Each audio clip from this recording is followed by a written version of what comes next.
सभी विद्यार्थियों को नमस्ते। विद्यार्थियों, आपका जानवी एजुकेशन हब में स्वागत है। इस वीडियो के अंतर्गत हम NIOS कक्षा 12 में जो हिंदी विषय है उसका चैप्टर नंबर 16 पढ़ेंगे। पाठ का नाम है रीढ़ की हड्डी, जिसके लेखक जगदीश चंद्र माथुर है। ये जो चैप्टर है वो आपके मुख्य परीक्षा में दे रखा है, जिसके तहत इसमें से क्वेश्चन पूछे जाएंगे। जैसे कि आपको पता है, मैंने पाठ्यक्रम का वर्गीकरण हर वीडियो में बताया है, तो इसमें मैं आपको बता रही हूँ कि पाठ्यक्रम का ये वर्गीकरण है, जिसके अंतर्गत आपके जो ये सार्वजनिक परीक्षा है यानी कि मेन एग्जाम है, ये कुछ TMA के पाठ है। तो मेन एग्जाम में ये चैप्टर दे रखा है रीढ़ की हड्डी। ये देखिए, तो ये चैप्टर आपके मेन एग्जाम में पूछा जाएगा, इनसे क्वेश्चन पूछे जाएंगे, तो इस पाठ को अच्छे से आपको पढ़ना है। बाकी जो पाठ नंबर 15 है, मैंने 14 पढ़ा दिया है। पाठ नंबर 15 जो ठेस फणीश्वर रेणु द्वारा लिखा गया है, ये आपके TMA के अंतर्गत दे रखा है। जैसे ही समय मिलेगा इन पाठों को भी हम कवर करेंगे, TMA वाले पाठों को भी, लेकिन जो मेन एग्जाम में आने वाले उनको हम पहले पढ़ते हैं। तो पढ़ते हैं रीढ़ की हड्डी वाला पाठ।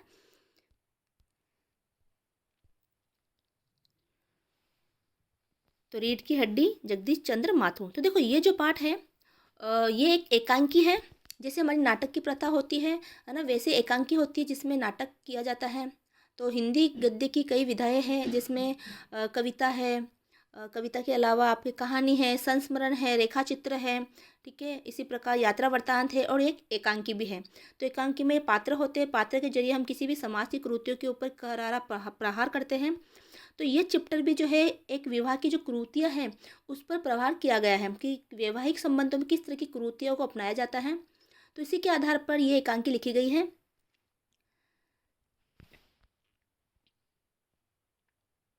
भारतीय समाज में विवाह एक महत्वपूर्ण संस्कार है। पारंपरिक रूप से विवाह प्रक्रिया में दो परिवारों को केंद्र में रखकर निर्णय लिए जाते हैं। विवाह के फैसले में स्त्री की सहमति कई बार महत्वपूर्ण नहीं समझी जाती। तो जब भी विवाह की सहमति होती है यानी कि वैवाहिक संबंध होते हैं, तो उसमें स्त्रियों की सहमति समझी ही नहीं जाती है। सारे सद्गुणों की अपेक्षा लड़की से ही की जाती है, कि लड़की से सारे सद्गुणों की अपेक्षा की जाती है कि सारे सद्गुण, अच्छे गुण किस में होने चाहिए? लड़की में ही। विवाह संस्कार के संदर्भ में स्त्री की भावनाओं और विचारों की उपेक्षा करना स्वस्थ समाज के लिए एक चुनौती है। विवाह का बंधन स्थायी माना जाता है और संबंधों में मजबूती बनाए रखने के लिए स्त्री और पुरुष दोनों की बराबरी आवश्यक है। समस्या तब आती है जब पुरुष वर्ग अपना प्रभुत्व जमाने की कोशिश करता है और स्त्री को महत्व नहीं देता। यही बात पारिवारिक तनाव का कारण भी बनती है। तो आज भी हमारे समाज में ये सब चीज़ें देखी जाती हैं। फिर भी कुछ कुछ सुधार हुआ है कि वैवाहिक संबंध में लड़कियों से उनकी फैसले या उनकी जो है सहमति नहीं समझी जाती। जो भी होता है माता पिता कर देते हैं, ठीक है। और लड़कियों से ही सारी अपेक्षा की जाती है कि उसमें सारे सद्गुण होने चाहिए। तो इसी आधार पर ये एकांकी लिखी गई है। तो आइए इस पाठ में एक एकांकी के माध्यम से समाज में स्त्री की स्थिति और उसके प्रतिकार को समझने का प्रयास करें कि समाज में स्त्री की स्थिति कैसी है और किस तरह से स्त्री इनका विरोध कर रही है। तो यह है मूल पाठ।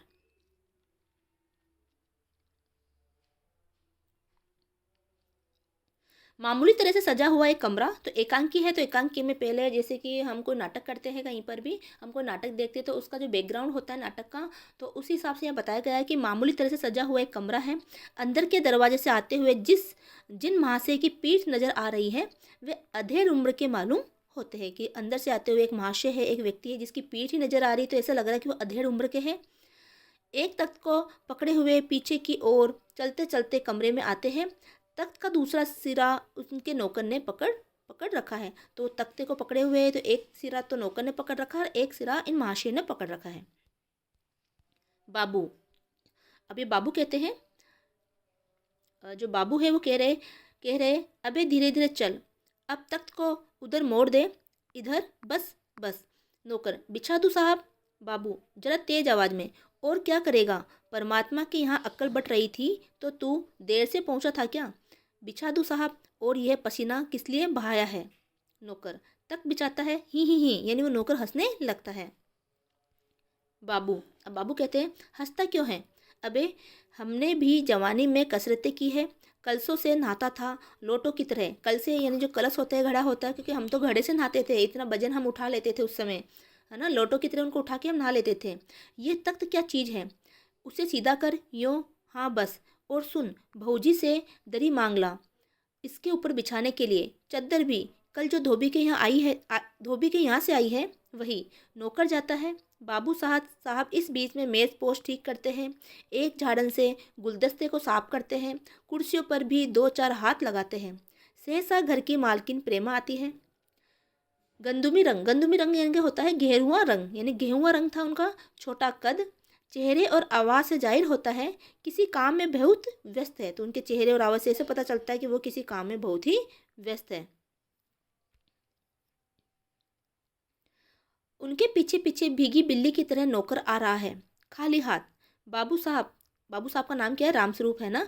दोनों तरफ देखने लगते तो बाबू साहब कभी उन नौकर को देखते हैं और कभी अपनी पत्नी को देखते हैं, प्रेमा। तो उनकी रामस्वरूप जो बाबू साहब हैं उनकी पत्नी का नाम प्रेमा है। प्रेमा आप कहती है, मैं कहती हूँ तुम्हें इस वक्त धोती की क्या ज़रूरत पड़ गई?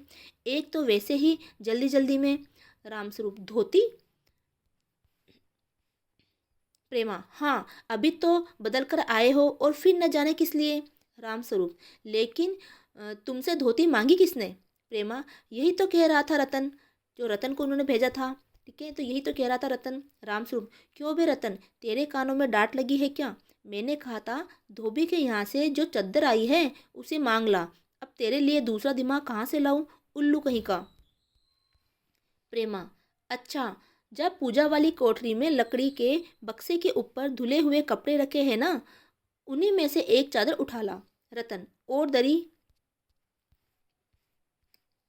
प्रेमा कहती है, दरी यही तो रखी है कोने में, यह पड़ी तो है। अ, रामस्वरूप दरी उठाते हुए, और बीबी जी के कमरे में से हारमोनियम उठा ला और सितार भी, जल्दी जा।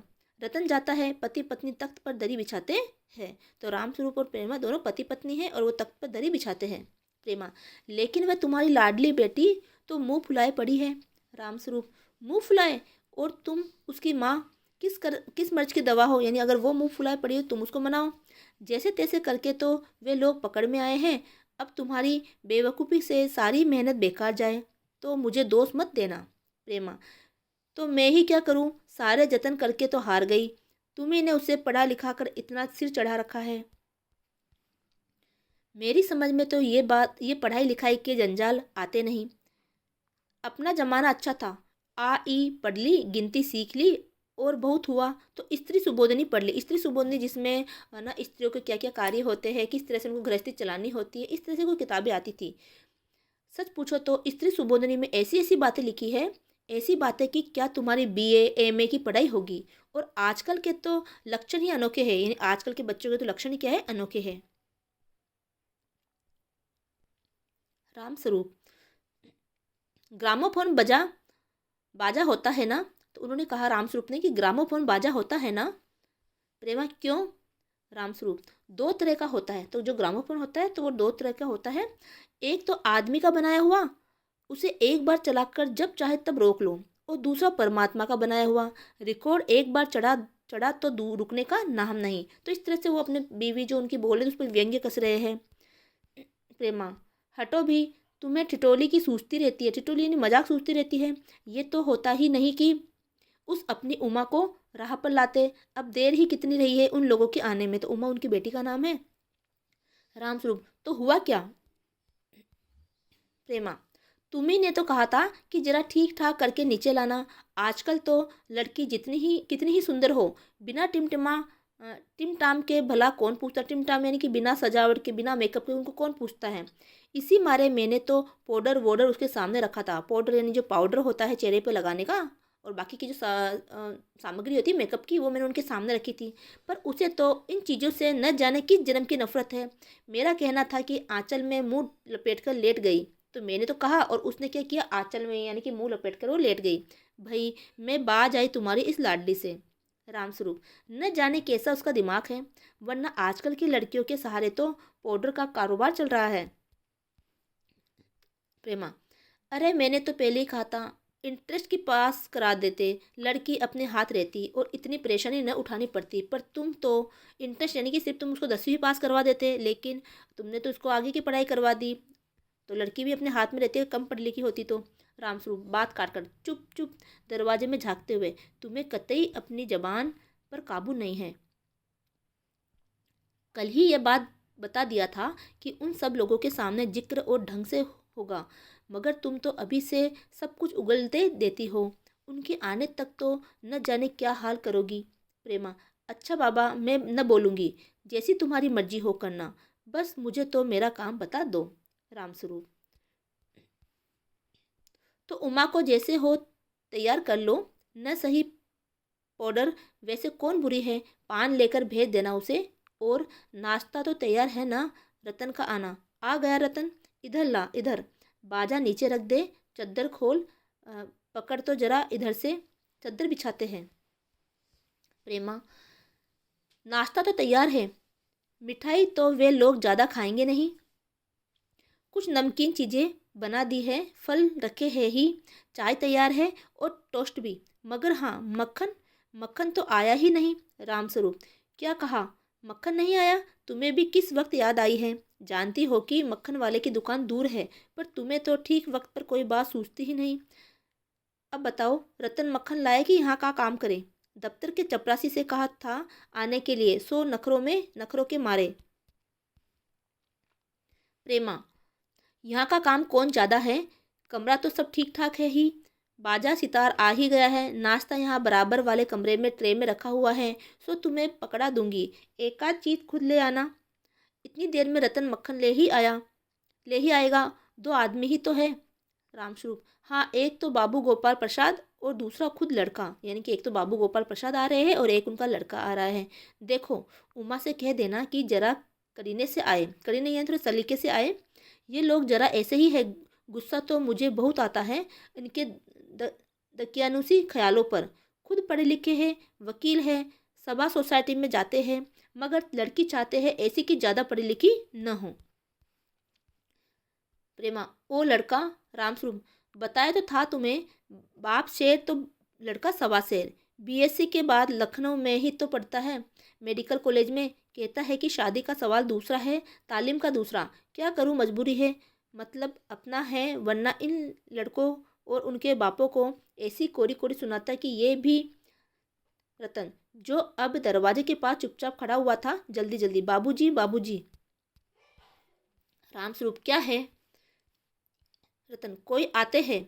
रामस्वरूप, दरवाजे से बाहर झांककर जल्दी मुंह अंदर करते हुए, अरे ए प्रेमा, वे आ भी गए। नौकर पर नजर पड़ते ही, अरे तू यहीं खड़ा है बेवकूफ, गया नहीं मक्खन लाने? सब चौपट कर दिया। अबे उधर से नहीं, अंदर के दरवाजे से जा। नौकर अंदर जाता है। और तुम जल्दी करो प्रेमा, उमा को समझा देना, थोड़ा सा गा देगी। प्रेमा जल्दी से अंदर की तरफ आती है, उसकी धोती जमीन पर रखे हुए बाजे से अटक जाती है। प्रेमा, ये बाजा ये नीचे ही रख गया है कमबख्त। रामस्वरूप, तुम जाओ, मैं रखे देता हूँ जल्दी। प्रेमा जाती है। बाबू रामस्वरूप बाजा उठाकर रखते हैं, किवाड़ों पर दस्तक। रामस्वरूप, हाँ हाँ हाँ, आइए आइए, हाँ हाँ हाँ। बाबू गोपाल प्रसाद और उनके लड़के शंकर का आना। आंखों से लेकर चतुराई टपकती है, तो आंखों से तो क्या लगता है, आंखों से लोग चतुराई टपकती है, यानी कि लगता है कि वो आंखों से बहुत चालाक है। आवाज़ से मालूम होता है कि काफ़ी अनुभवी और फितरती माँ से है। उनका लड़का कुछ खीस निपोरने वाले नौजवानों में से है। आवाज़ पतली और खिसियाहट भरी, झुकी कमर उनकी खासियत है। तो लड़के कैसे है, लड़का जो है उसकी आवाज़ पतली है, खिसियाहट भरी है और झुकी हुई उसकी कमर है। रामस्वरूप, अपने दोनों हाथ मलते हुए, हाँ हाँ, इधर तशरीफ लाइए इधर। बाबू गोपाल प्रसाद बैठते हैं, मगर बेंत गिर जा पड़ता है। रामस्वरूप, यह बेत लाइए मुझे दीजिए, कोने में रख देते हैं, सब बैठते हैं। हाँ हाँ हाँ, मकान ढूंढने में तकलीफ तो नहीं हुई? गोपाल प्रसाद, गोप्रसाद मतलब गोपाल प्रसाद, खखार कर, नहीं, तांगे वाला जानता था, और फिर हमें तो यहाँ आना ही था, रास्ता मिलता कैसे नहीं? रामस्वरूप, हाँ हाँ हाँ, यह तो आपकी बड़ी मेहरबानी है। मैंने आपको तकलीफ तो नहीं दी? मैंने आपको तकलीफ तो दी। गोपाल प्रसाद, अरे नहीं साहब, जैसा मेरा काम वैसा अपना आपका काम, आखिर लड़के की शादी तो करनी ही है, बल्कि यूँ कहिए कि मैंने आपके लिए खासी परेशानी कर दी। रामस्वरूप, हाँ हाँ हाँ, ये लीजिए। आप तो मुझे कांटों में घसीटने लगे, हम तो आपके, हाँ हाँ, सेवक है ही। थोड़ी देर बाद लड़के की ओर मुखातिब होकर, और कहिए शंकर बाबू, कितने दिनों की छुट्टियां हैं? शंकर जी, कॉलेज की तो छुट्टियां नहीं हैं, वीकेंड में चला आया था।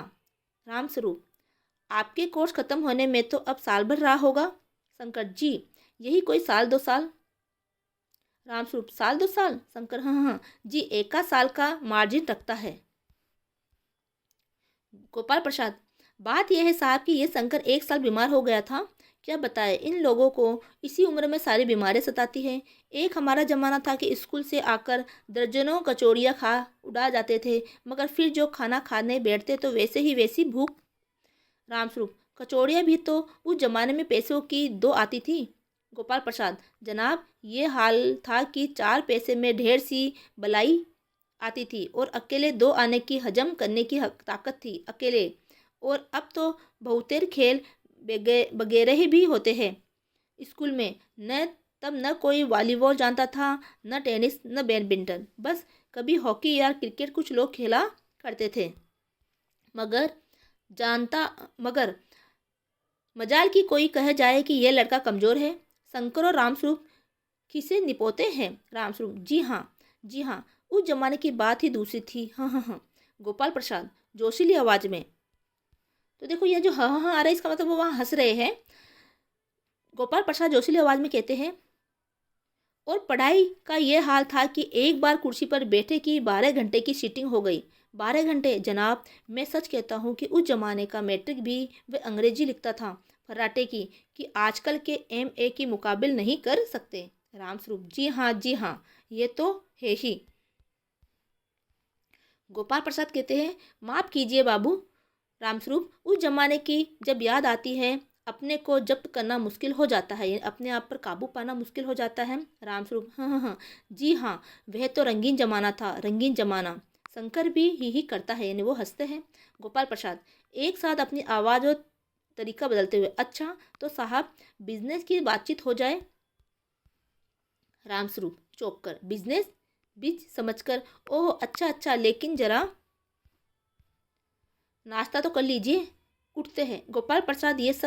आप गोपाल प्रसाद कहते हैं कि ये सब आप क्या तकल्लुफ़ करते हैं। रामस्वरूप, हाँ हाँ, तकल्लुफ़ किस बात का। हाँ हाँ, ये तो मेरी बड़ी तकदीर है कि आप मेरे यहाँ तशरीफ़ लाए, वरना मैं किस काबिल हूँ। माफ़ कीजिए जरा, अभी हाजिर हुआ।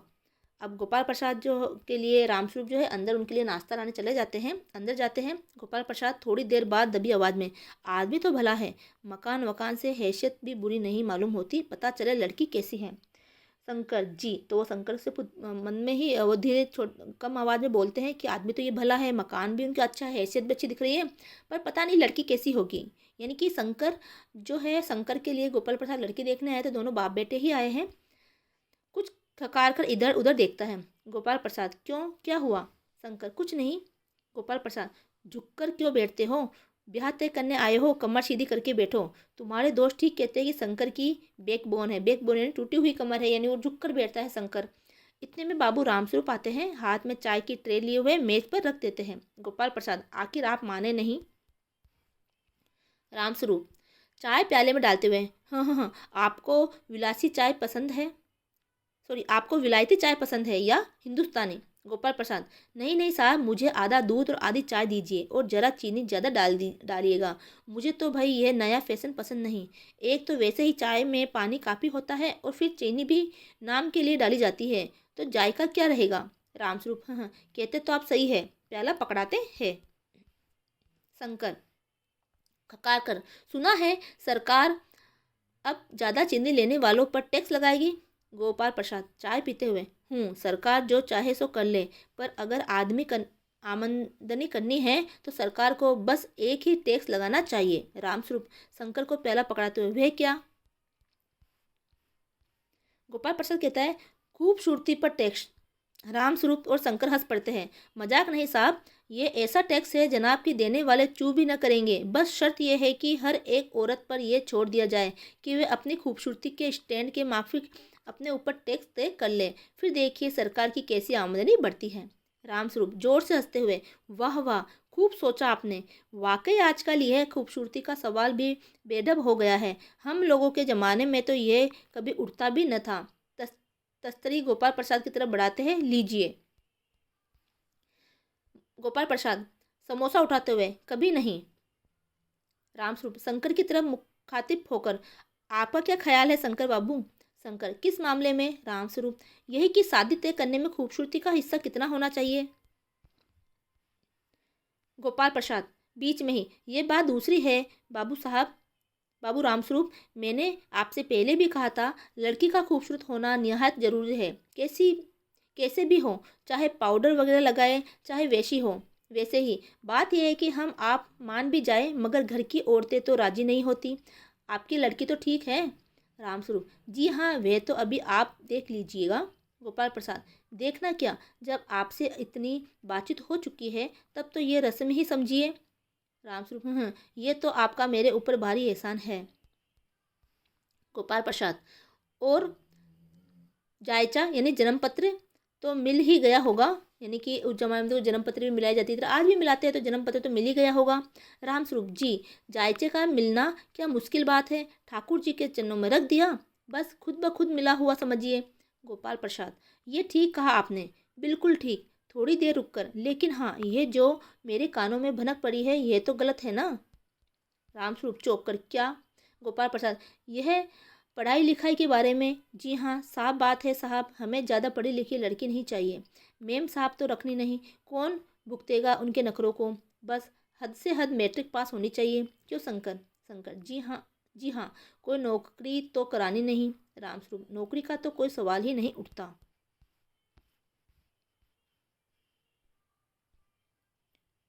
गोपाल प्रसाद कहते हैं, और क्या साहब, देखिए, कुछ लोग मुझसे कहते हैं कि जब आपने अपने लड़कों को बीए तक पढ़ाया है, तब उसकी बहू भी ग्रेजुएट चाहिए।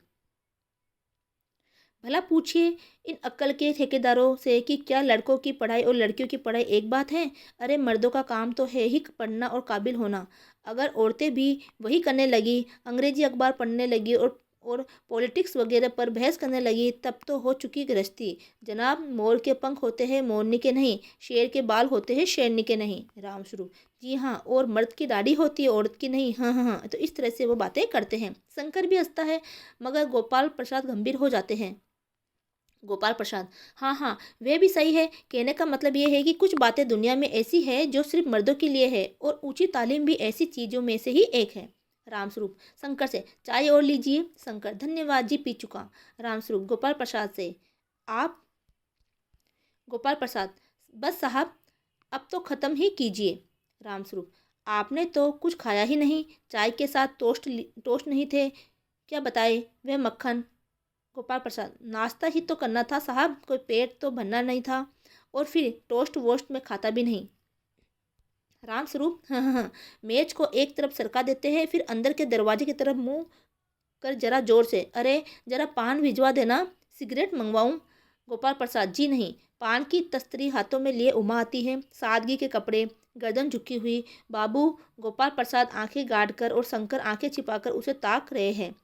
रामस्वरूप, यही है, हाँ हाँ, आपकी लाड लड़की। लाओ बेटी, पान मुझे दो। उमा पान की तस्तरी अपने पिता को देती है, उस समय उसका चेहरा ऊपर को उठ जाता है और नाक पर रखा हुआ सोने की रिम वाला चश्मा गिरता है। आप बेटे बाप बेटे चौंक उठते हैं। गोपाल प्रसाद और शंकर एक साथ, चश्मा? रामस्वरूप जरा सब कपाकर, जी, वह पिछले महीने से मैं उसकी आंखें दुखनी आ गई थी, सो कुछ दिनों के लिए चश्मा लगाना पड़ रहा है। गोपाल प्रसाद, पढ़ाई वढ़ाई की वजह से तो नहीं है ना कुछ? रामस्वरूप, नहीं साहब, वे तो मैंने अर्ज किया है ना। गोपाल प्रसाद, संतुष्ट होकर कुछ कोमल स्वर में, बैठो बेटी। रामस्वरूप, वे बैठ वहाँ बैठ जाओ उमा, उस तख्त पर, अपने बाजे बाजे के पास। उमा बैठती है। गोपाल प्रसाद, चाल में तो कुछ खराबी है नहीं, चेहरे पर भी छवि है, हाँ, कुछ गाना बजाना सीखा है? रामस्वरूप, जी हाँ, सितार भी और बाजा भी। सुनाओ तो उमा एक आध गीत सितार के साथ। उमा सितार उठाती है। थोड़ी देर बाद मीरा का मशहूर गीत, मेरे तो गिरधर गोपाल दूसरों न कोई, गाना शुरू कर देती है। स्वर में जाहिर है कि गाने का अच्छा ज्ञान है, उसके स्वर में तल्लीनता आ जाती है, यहाँ तक कि उसका मस्तक उठ जाता है। उसकी आंखें शंकर की झेपती सी आंखों से मिल जाती है और वह गाते गाते एक साथ रुक जाती है। रामस्वरूप, क्यों, क्या हुआ? गाने को पूरा करो उमा। गोपाल प्रसाद, नहीं नहीं साहब, काफ़ी है, लड़की आपकी अच्छा गाती है। उमा सितार उठाकर अंदर जाने को उठती है। गोपाल प्रसाद, अभी ठहरो बेटी। उमा फिर रामस्वरूप कहता है, थोड़ा और बैठी रहो उमा, उमा बैठती है। गोपाल प्रसाद उमा से, तो तुमने पेंटिंग वेंटिंग भी? उमा चुप। रामस्वरूप, हाँ वह तो मैं आपको बताना भूल ही गया। ये जो तस्वीर टंगी हुई है कुत्ते वाली, इसी ने खींची है, और वह उस दीवार पर भी। तो इस तरह से वो तस्वीर बताता है। ठीक है, गोपाल प्रसाद कहते हूँ ये तो बहुत अच्छा है, और सिलाई वगैरह। तो इस तरह से गोपाल प्रसाद जो लड़के वाले हैं वो उमा के बारे में जानकारी लेते हैं कि उसको क्या क्या चीज़ें आती हैं। रामस्वरूप, सिलाई तो सारे घर की इसी के जिम्मे रहती है, यहाँ तक कि मेरी कमीज भी। हाँ हाँ, तो इस तरह से वो हंसता है। गोपाल प्रसाद, ठीक, लेकिन हाँ बेटी, तुमने कुछ इनाम विनाम भी जीते हैं। उमा चुप। रामस्वरूप इशारे के लिए खांसते हैं, लेकिन उमा चुप है, इसी तरह गर्दन झुकाए। गोपाल प्रसाद अधीर हो उठते हैं और रामस्वरूप सबकपाते हैं। रामस्वरूप, जवाब दो उमा। गोपाल प्रसाद से, हाँ जरा शर्माती है। इनाम तो इसने। गोपाल प्रसाद जरा रूखी आवाज़ में, जरा इसे भी तो मुंह खोलना चाहिए। रामस्वरूप, उमा देखो आप क्या कह रहे हैं, जवाब दो ना। उमा हल्की लेकिन मजबूत आवाज़ में, क्या जवाब दूँ बाबूजी, जब कुर्सी मेज से कुछ नहीं पूछता, सिर्फ खरीदार को दिखला देता है। पसंद आ गई तो अच्छा है, वरना। रामस्वरूप चौंक कर खड़े हो जाते हैं। उमा उमा उमा, अब मुझे कह देने लेने दीजिए बाबूजी। ये जो वहाँ से मेरे खरीदार बनकर आए हैं, उनसे ज़रा पूछिए कि क्या लड़कियों के दिल नहीं होते, क्या उनके चोट नहीं लगती, क्या बेबस भेड़ बकरियाँ हैं जिन्हें कसाई अच्छी तरह देख भाल कर। गोप्रसाद ताव में आकर, यानी गोपाल प्रसाद, बाबू रामस्वरूप, आपने मेरी इज्जत उतारने के लिए मुझे यहाँ बुलाया था। उमा तेज आवाज़ में, जी हाँ, और हमारी बेइज्जती नहीं होती जो आप इतनी देर से नाप तोल कर रहे हैं। और ज़रा अपने इस साहबजादे से पूछिए कि अभी पिछली फरवरी में ये लड़कियों के हॉस्टल में इर्द गिर्द क्यों घूम रहे थे और वहाँ से कैसे भगाए गए थे। शंकर, बाबूजी चलिए। गोपाल प्रसाद, लड़कियों के हॉस्टल में? क्या तुम कॉलेज में पढ़ती हो? रामस्वरूप चुप। उमा, जी हाँ कॉलेज में पढ़ती हूँ, मैंने बीए पास किया है, कोई पाप नहीं किया, कोई चोरी नहीं की, और न आपके पुत्र की तरह ताक झाँक कर कायरता दिखाई है। मुझे अपनी इज्जत अपने मान का ख्याल तो है, लेकिन इनसे पूछे कि ये किस तरह नौकरानी के पैरों पड़कर अपना मुंह छिपाकर भागे थे। रामस्वरूप, उमा उमा। गोपाल प्रसाद खड़े होकर गुस्से में, बस हो चुका। बाबू रामस्वरूप, आपने मेरे साथ दगा किया है। आपकी लड़की बीए पास है और आपने मुझसे कहा था कि सिर्फ मैट्रिक तक पढ़ी है। लाइए मेरी छड़ी कहाँ है, मैं चलता हूँ। बेत ढूंढ कर उठाते हैं। बीए पास? उफो, गजब हो जाता। झूठ का भी कुछ ठिकाना है। आओ बेटे चलो, दरवाजे की ओर बढ़ते हैं। उमा, जी हाँ जाइए, जरूर चले जाइए, लेकिन घर जाकर जरा यह पता लगाइए कि आपके लाडले बेटे के रीढ़ की हड्डी भी है या नहीं, यानी कि बैकबोन। बाबू गोपाल प्रसाद के चेहरे पर बेबसी का गुस्सा है और उनके लड़के के रुलासापन। दोनों बाहर चले जाते हैं। बाबू रामस्वरूप कुर्सी पर थम से बैठ जाते हैं। उमा सहसा चुप हो जाती है। प्रेमा का घबराहट की हालत में आना। प्रेमा, उमा उमा रो रही है। यह सुनकर रामस्वरूप खड़े होते हैं। रतन आता है। रतन, बाबूजी मक्खन, सब रतन की तरफ देखते हैं और पर्दा गिरता है। अब इस मूल पाठ से संबंधित कुछ प्रश्न दे रखे हैं। पहला प्रश्न है, एकांकी के आरंभ में रामस्वरूप और प्रेमा किसके लिए तैयारी कर रहे थे? तो अपने रिश्तेदार के आने के लिए, बहुत दिनों के लिए बाहर जाने के लिए, उमा को देखने के लिए लड़के वालों के आने के लिए, या उमा की सहेली के आने के लिए? तो इसका आंसर आएगा उमा को देखने के लिए लड़के वालों के आने के लिए। प्रश्न संख्या 2 है, उमा के अनुसार शंकर की बैकबोन क्यों नहीं थी? क्योंकि क, वह झुककर बैठता था। ख, वह पढ़ाई में कमजोर था। ग, वह पिता के सामने बोलता नहीं था। ग, वह लड़कियों के हॉस्टल में ताक झाँक करता था। तो वैसे तो इसका आंसर इसमें ये दे रखा है किताब में कि वह लड़कियों के हॉस्टल में ताक झाँक करता था, लेकिन झुककर बैठना यानी बैकबोन होना, पेट की हड्डी नहीं होना, मतलब कि वह झुककर बैठता था। तो इसका आंसर ये आएगा। अब इससे संबंधित ये जो पूरा एकांकी है उसको विस्तार से आगे पाठ में समझाया गया है। इसी में आगे जिसके अंदर इसकी कथा वस्तु क्या है, इसका उद्देश्य क्या है, इस एकांकी को लिखने का, इसकी संवाद योजना कैसी है, शंकर का, उमा का, इनका चरित्र चित्रण कैसा है, तो वो भी इसमें बताया गया है। तो ये हम अगले वीडियो में देखेंगे, वरना ये वीडियो बहुत बड़ा होगा, क्योंकि अधिकतर प्रश्न चरित्र चित्रण है, कथा वस्तु है, कहानी का ये एकांकी का उद्देश्य, इन्हीं से पूछे जाते हैं। तो मिलते हैं अगले वीडियो में, तब तक के लिए जय हिंद जय भारत।